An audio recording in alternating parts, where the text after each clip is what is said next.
नमस्कार। गायत्री विद्या मंदिर उच्च माध्यमिक विद्यालय सांचौर के YouTube चैनल पर आप सभी का स्वागत है। प्रिय विद्यार्थियों, हम नागार्जुन की कविता पढ़ रहे थे और इसका पहला और दूसरा भाग हम पढ़ चुके, यानी 2 भाग हम पढ़ चुके हैं। यहाँ पर कवि नागार्जुन की जो कविता है ये युगधारा से ली गई है, युगधारा काव्य संग्रह से ली गई है और इसमें उन्होंने जो कैलाश पर्वत की यात्रा की है, हिमालय की यात्रा जो कवि ने की है, मानसरोवर की यात्रा जो कवि ने की है, उसका यथार्थ वर्णन किया है, यानी वास्तविक वर्णन किया है। प्रत्यक्ष में देख करके और प्राकृतिक सौंदर्य का वर्णन कवि ने किया है।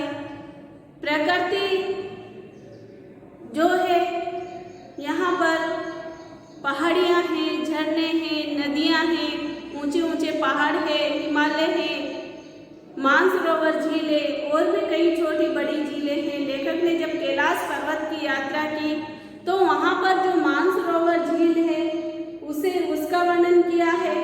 वहाँ की जो छोटी बड़ी या फिर ऊंचे ऊंचे पहाड़ जो है, जो बर्फ से ढके हुए हैं, हिमालय पर्वत है और भी कई छोटी बड़ी झीलें हैं, उन सबका वर्णन यहाँ कवि ने किया है।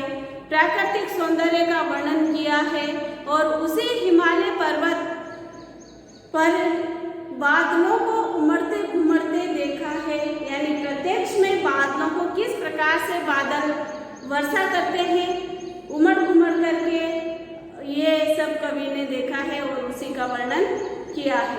तो भाग 2 हम पढ़ चुके हैं। आइए हम इसका भाग 3 पढ़ते हैं। इस कविता का नागार्जुन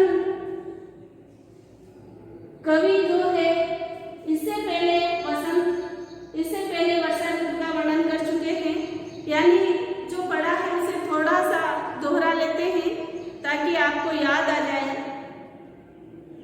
यहाँ पर जो हिमालय पर्वत है, बर्फ से ढकी हुई कई छोटी बड़ी चोटियाँ हैं और वहाँ से जब वर्षा की बूंदें गिरती है तो ऐसा लगता है जैसे मानसरोवर झील में जो कमल है उनके पत्तों पर ओस की बूंदें मोती के जैसे लग रही है।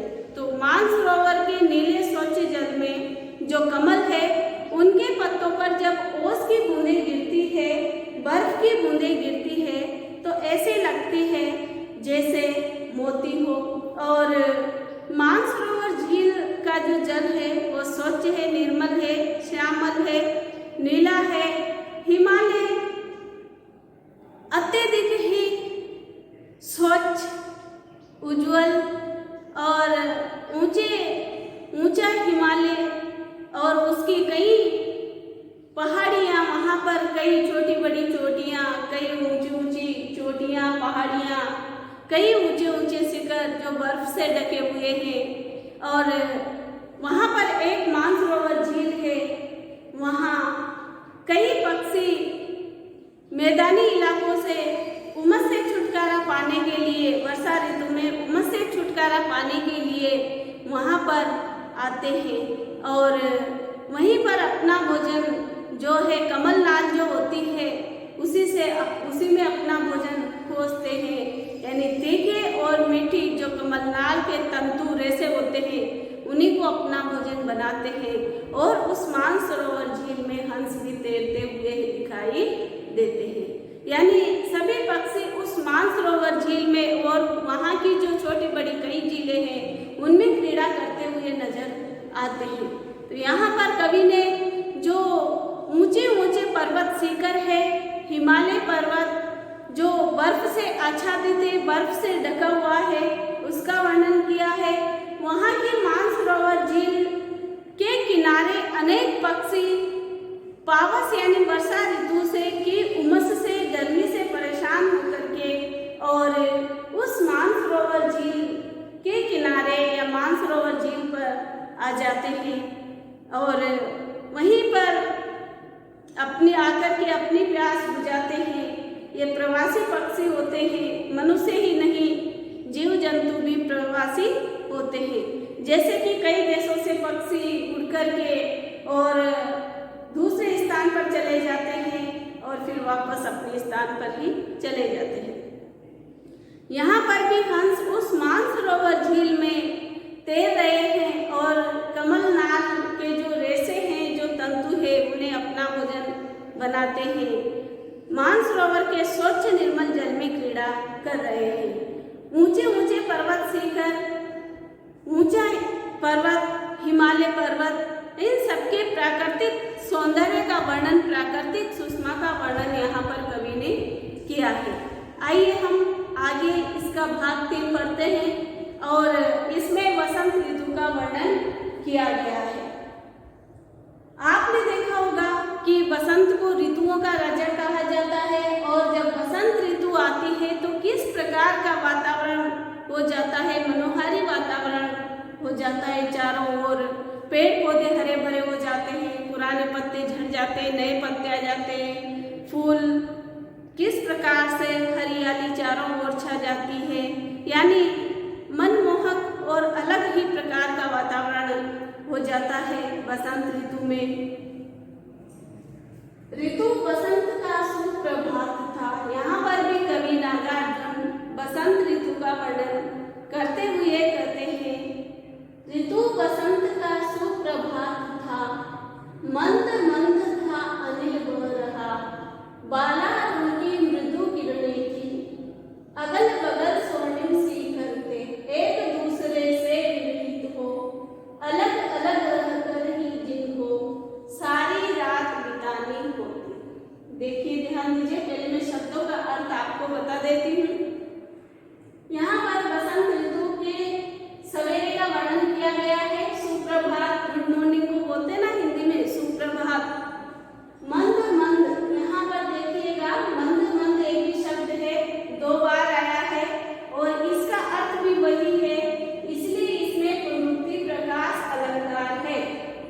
अनिल यानी हवा और अगर अनल होता तो फिर आग। यहाँ पर अनिल है और अनिल का अर्थ होता है हवा। बाला अरुण यानी सूर्य, बाला यानी बाल रूप में, जब सूर्य उदय होता है ना वो बाला अरुण सूर्य होता है। कि मृदु यानी कोमल किरणें, स्वर्णिम यानी सुनहरी, शिखर यानी चोटियां, पर्वत चोटियां, विरहित यानी विरह में अलग होकर के। देखिएगा बसंत ऋतु का सुप्रभात था। कवि नागार्जुन वर्णन करते हुए कहते हैं कि बसंत ऋतु का समय था, चारों ओर मनमोहक वातावरण था और प्राकृतिक सौंदर्य देखते ही बनता था। तो उसी का वर्णन करते हुए कवि कहते हैं कि प्राकृतिक सौंदर्य किस प्रकार से अपना सौंदर्य बिखेर रहा है, अपना रूप बिखेर रहा है।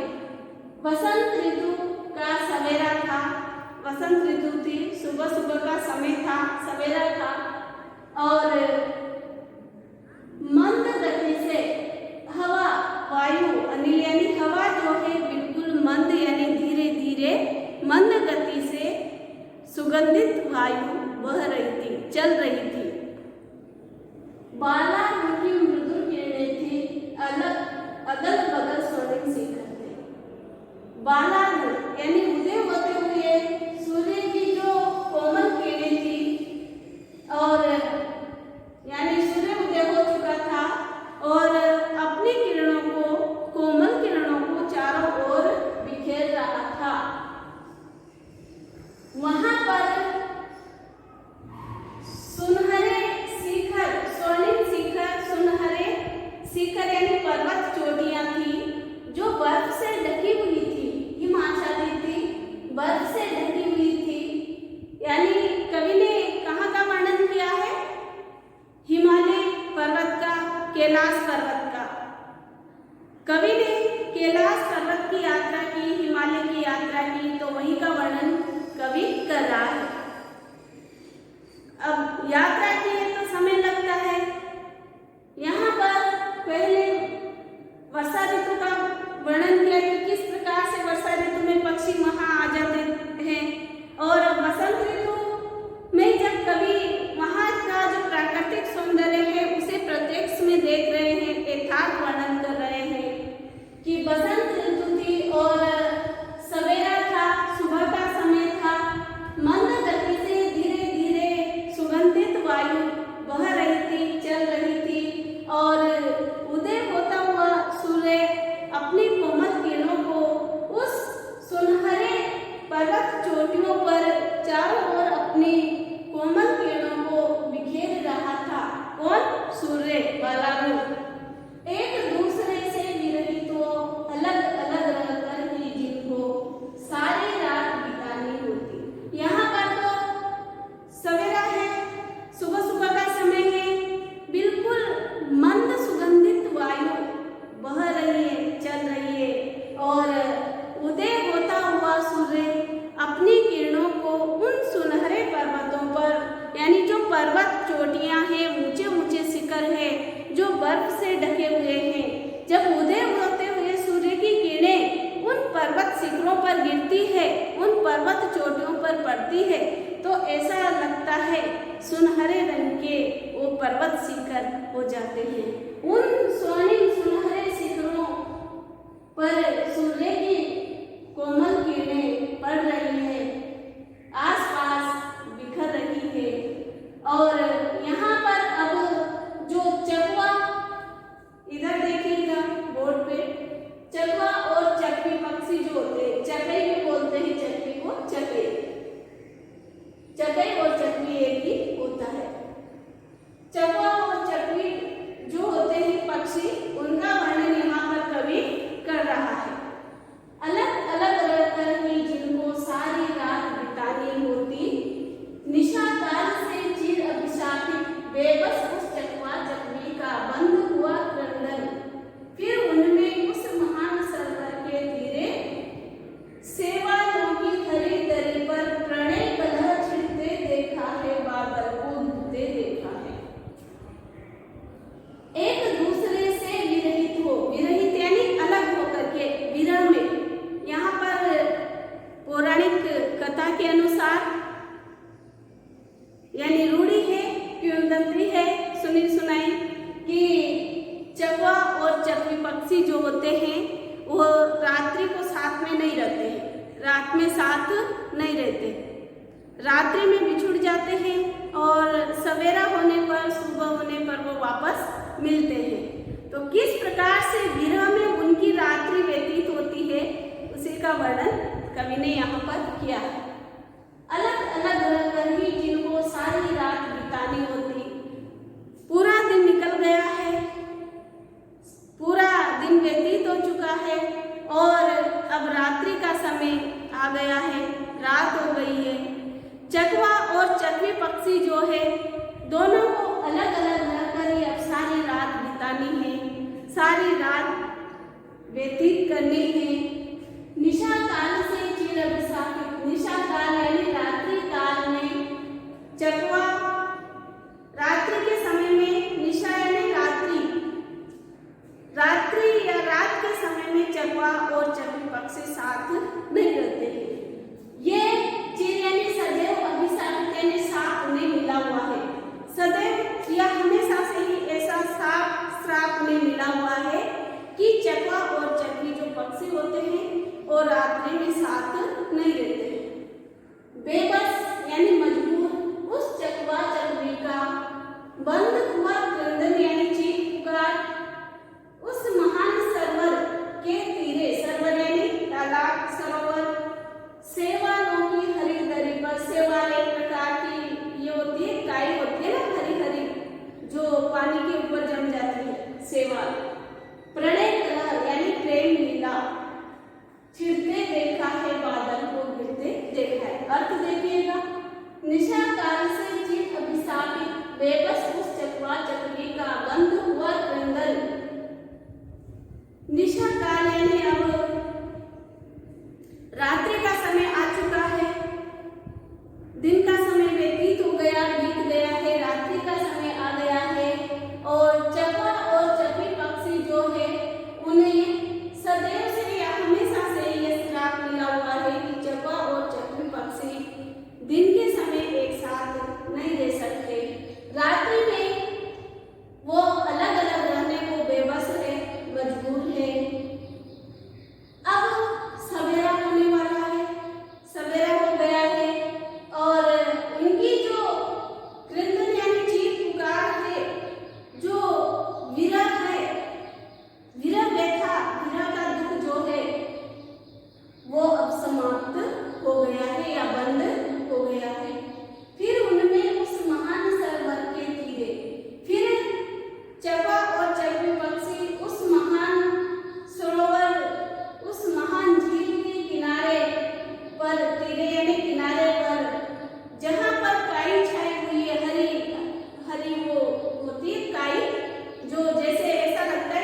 तो यहाँ पर सेवालों की उस हरी धरती पर प्रणय लीला करते हुए अब प्रेम भरी छेड़छाड़ करते हुए अब चंपा और चकी पक्षी नजर आ रहे हैं।